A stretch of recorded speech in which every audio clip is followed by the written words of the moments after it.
émission de télé-réalité chez T-Banks, na tombe bino bambote mingi boboto na bandako na bino bisiko wapi bozali kolanda émission na biso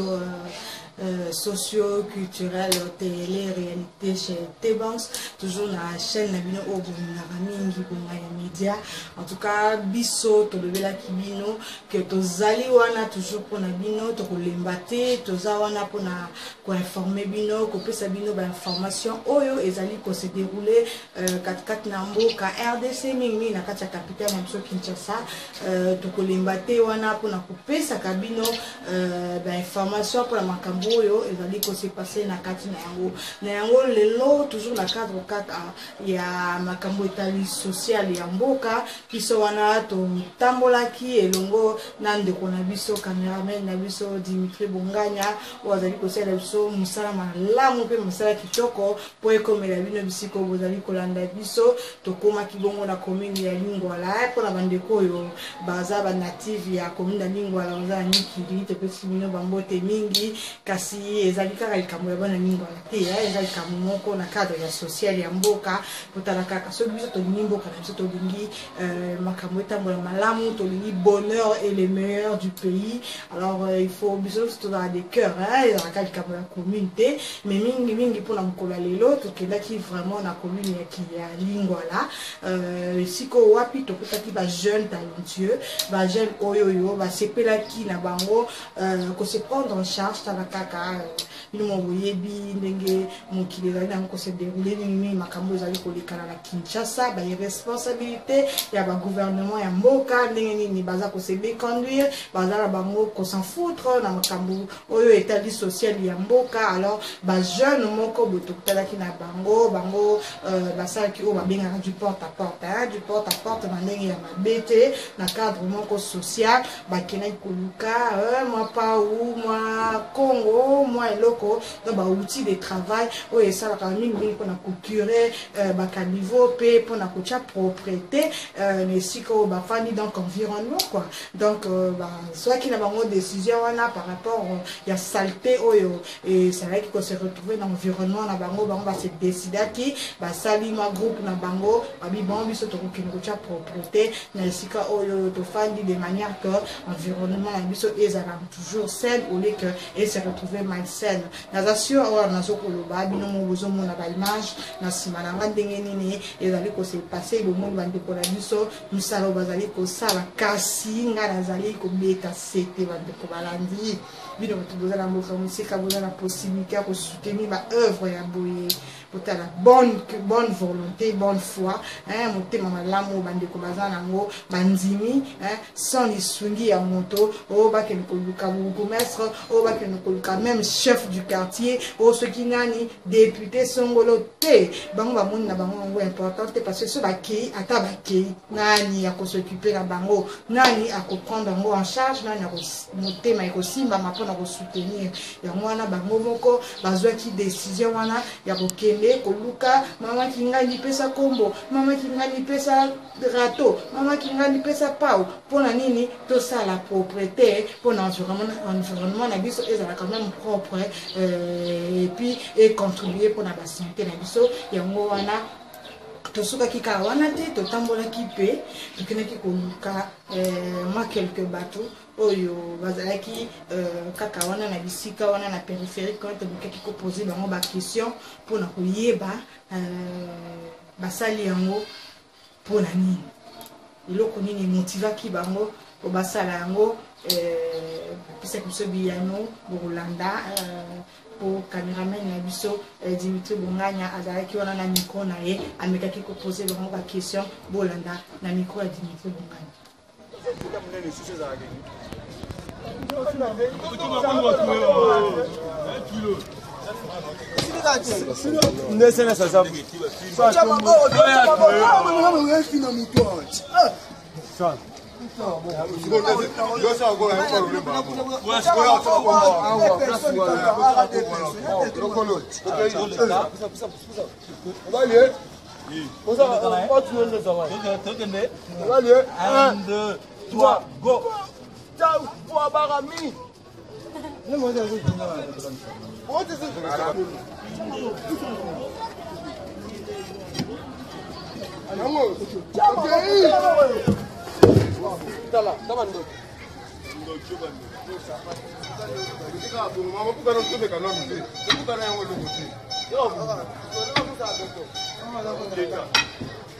Mbote ndeko. Mbote papa. To bomino ba jeune bo mobiliser ba jeune lingo wala bo sa musala mo bozo kiri ba terrasse pona nini. Bon, tozi idée po tozo dinda so mbule beti. Mais pendant que mbule beta bougumestre. Moi na papa ya gouverneur qui mbuta ba yaki ana ba tracteur. Ba ko si biso ke yo tracteur e kufi ba kenda na bango. Bon, tout le monde qui besoin de tozo ba malade. To se prendre en charge ne papa Tshisekedi ya lobara. Bon mise en charge. Pour tout le monde que l'état a ça sur le musana. So on a financé bino apesi no ba pa ou ba nini. Est-ce que financement za na sima lango tonde? Te financement za te ba pa o to Congolais on na mama pa on a quartier. Mais tout le monde aussi des autres ça la muta financer biso za te. To betka ba porte on a besoin pa on a besoin ya bouet on a besoin râteau ne ba pesi. Aha. Merci papa. Merci.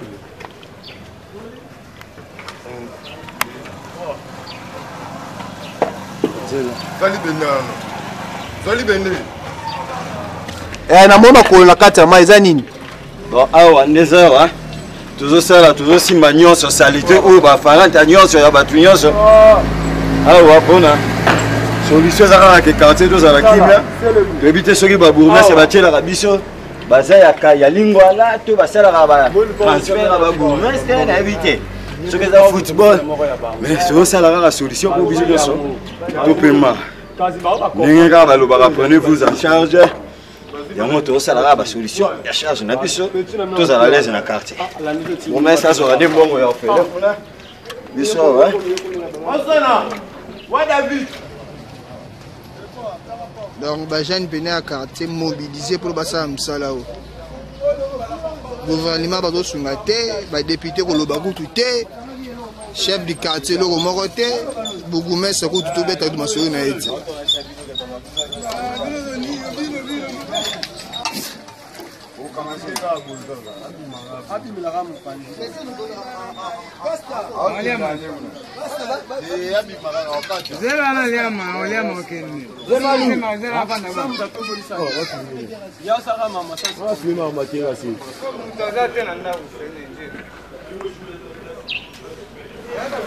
Masa, na mono musala makasi bini na weza.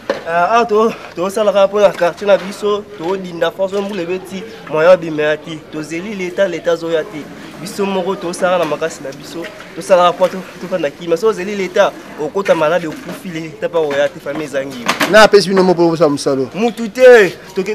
à chaque porte maman pia sera pas ou maman pia so gâteau maman pia biso be ba pesa. Ya biso mo au moins biso to travailler à yo mo zo mo na to aussi ma pour moi écoute ya lo beza. On a besoin la bourgmestre c'était.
Donc ba jeune vraiment ba sala pena musala ba ngi to quoi botane mai ko moleka.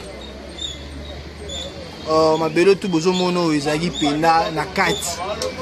Mais ba kirango pena kitoko mai ko moleka l'aise. Dans la mambule ezo beta, mambule ko noka donc boza l'aise. Ba lopango na ba vende ke dinda susute. Masa na moni wa musali zo sala kutu. To sa musala otimola, to timola ba terrasser. To comprendre te na lingwa la so batila biso bougumestre ya mwana lingwa la mwana lemba aya osala na lingwala me alandela misala eya na lingwala te moyen d'administration eza te na lingwala ata nde toniokama mbula donc suku ateka se bebi ekutu asalaka kuku te eloko te nini te bachaine baosouffrir pa okutu kaka moko kaka babourete eza te babotine mpe eza te tosouffrir tosengaka na moyen de financière banini so ekosunga biso nani aosunga